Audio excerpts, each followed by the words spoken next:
How to buy tax deeds in Montana. In this video, we're going to talk about buying tax deeds or liens in Montana. It's kind of an interesting kind of state that way. But here's the great thing about it. If you're moving to Montana soon and you want to become a dental floss tycoon, name that song in the year that it was written in the comments, and we'll help you out with that. If you're thinking about this, this is a great video. People have made some really good money. Montana is exploding. There's a lot of people out there that love the country, that love the, man, it's just beautiful. Missoula, the fly fishing, the whole 9 yards. So it's becoming quite popular on that. So in this video, I'm going to show you when these sales are happening, how they're looking, if it's lien, if it's deed, all that good stuff. And most importantly, how to make money on it. In fact, stick around to the very end. I got a free little gift for you that I'll send to you. Just stick around to the end and I'll help you out with that. If you got any questions in the meantime, you know what to do. Comment on there. If it's a good question, I'll answer it. If it's not, I won't. I'll send it to somebody else. I'll send it to a 10-year-old, see if they can answer it. So make it a good one.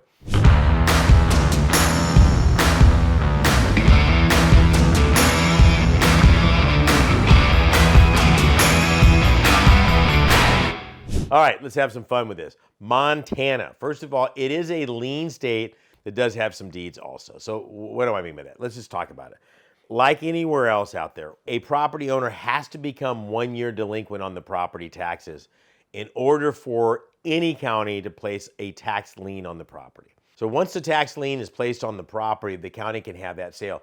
In Montana, their lien sales happen sometime in August. It is a first come, first serve, mail in bid. Proof of timing is going to be your postal stamp and when it gets there.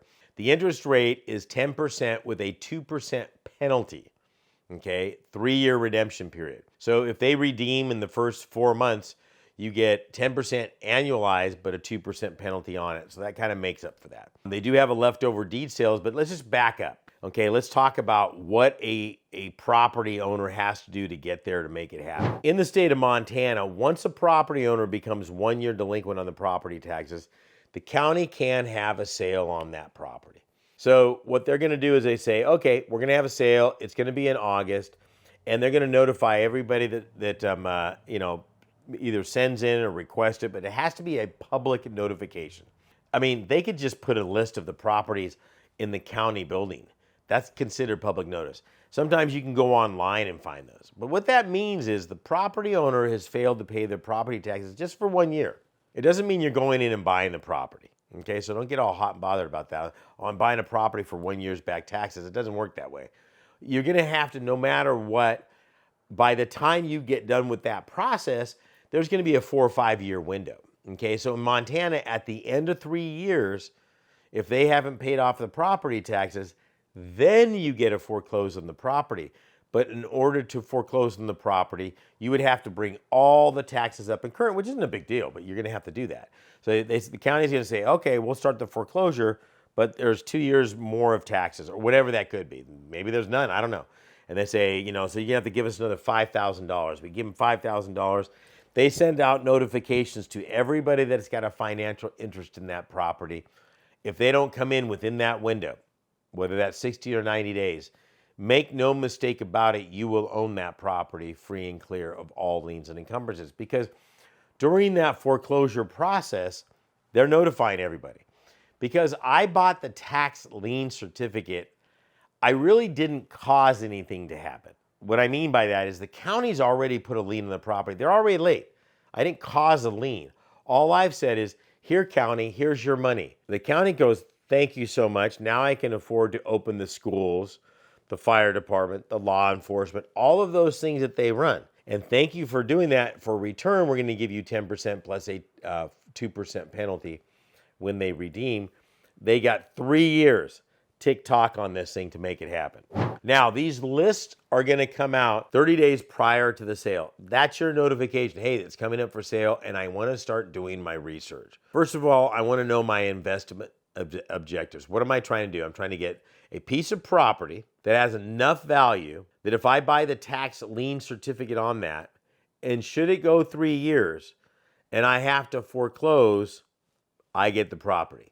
Okay, that's all that means, okay? So once I go through that pretty extensive list and I break the county down. So how do I break the county down? I want to go by value. What's the average of a property value in a particular county? Let's say it's $250,000. We'll keep it really simple. So when I'm looking at a list and I see a value on the property that says it should be worth around $400,000, what kind of a neighborhood is that? That's right, it's a nicer neighborhood. If it says it's $100,000, I'm gonna say either that's a piece of land or it's not a very nice house in that particular area. Kind of a simple process, but it worked. I also want to look at school district. What school district does that property lie in? Doesn't matter how you slice it, good school district, good properties. They kind of go hand in hand. I mean, there used to be a rule that we had way back in the day that anything north of the city was always nicer than the south property. It kind of holds true with a lot of cities out there, but I mean, there's no science behind that. Okay, so what I'm doing is I'm breaking it down to single family residential properties. If you know commercial property, God bless you, go for it. Okay, if you don't, then stick with single family residential properties, okay? Single family residential properties means 4 or less units. So a fourplex, threeplex, duplex, or single family residential property on it, I'm good to go. So now what I'm doing is I've got the list. I'm going to match up the parcel ID number with the address of the property, okay? Just because they give me an address to the property on the list does not necessarily mean that's the physical address of the property. That could be the address of the property owner. I know this is going to shock you, but sometimes counties make mistakes. Parcel number is a parcel number. Here's the parcel number that's going up for sale, and then you want to verify the address is correct. If not, correct it so that when you're Google mapping it or you're going to be driving by that property, you want to make sure that you are looking at the property that is coming up for sale. Very important. Once I've done that, once I've verified that the address of the property, now I got to establish, is the value of that property sufficient enough to buy the lien? If I'm buying a $2,000 lien and it says the value of the property is, $300,000, that property's got to be burnt to the ground because most of the value in that property is probably going to be in the land. Okay, so just keep that in mind.